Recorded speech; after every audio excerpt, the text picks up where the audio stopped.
You know what's weird is that I'm not super tall, but this thing like hits right at your head.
Citizen is the reactions that I'm seeing from around the world.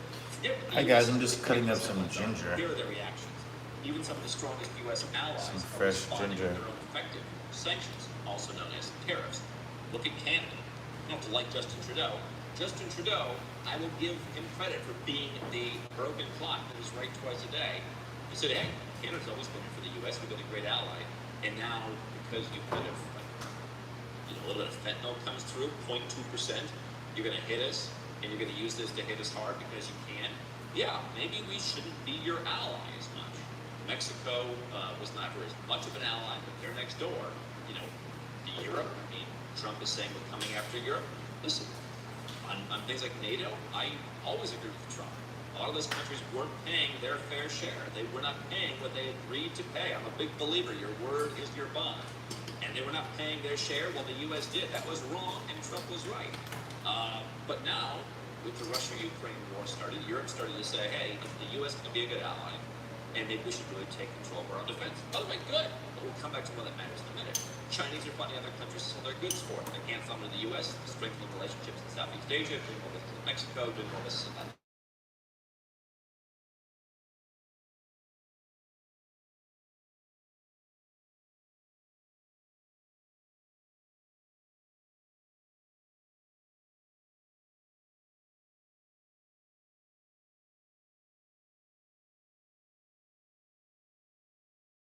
Everywhere. Africa, for example.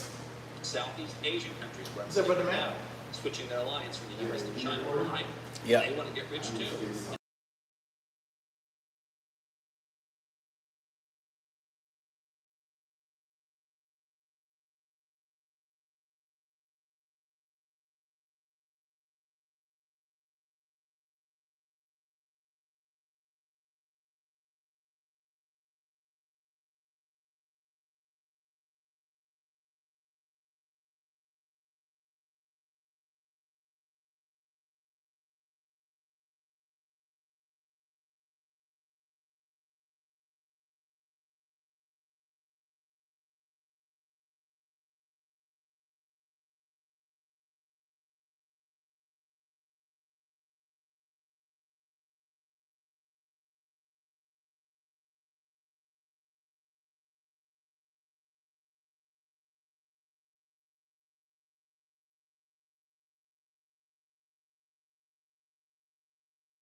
But what are countries doing?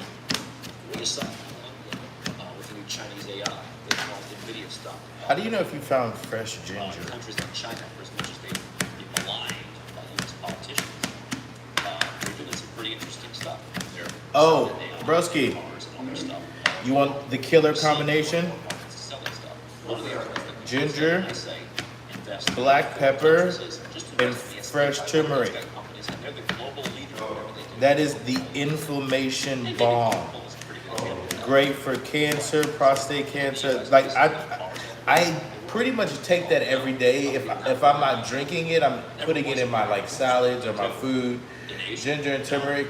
When my dad got prostate cancer, it was the funniest thing. Increasingly so. He says, hey son, question. I said, yeah. Do you know anything about turmeric? I started laughing. I said, yeah. He said, why are you laughing? I said, well, I take it every day. He said, you do? I said, yeah. He says, how long? I'm like, yeah, for years now. He's like, so it works? I'm like, uh-huh. I'm like, I've been trying to tell you. Yeah, but it's good for cancer fighting. So it's like so whatever you got going on intestinally or whatever, like it's the bomb. And it's the black pepper combination with the ginger that, really, yeah. Of course, brother.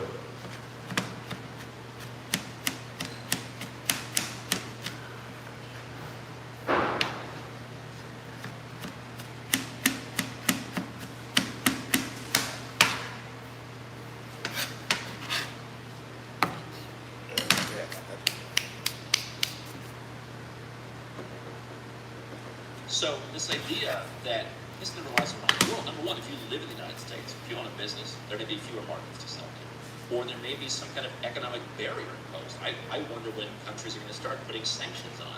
Now, it might not be a country that you really do much business with, if any business at all. But as more and more allies and as more and more people who are deciding which way to go, say, hey, we're going away from the U.S., that's going to hurt you from the U.S. to run the business and do a good job. And just look at the tariffs. Canada, they're taking American products off the shelf. Well, if you do that long enough, and if you do that at scale, that's going to hurt American jobs. But more importantly, what does that do to your reputation as a U.S. passport holder? Again, I've been sitting here 12 years, and I've said stuff that 12 years ago would have thought was crazy. I don't know what the future holds. If you told me 12 years from now that there was going to be a much lower opinion of U.S. passport holders around the world, they might be subject to increased scrutiny, they might be shut out of certain opportunities entirely, I would not be at all surprised.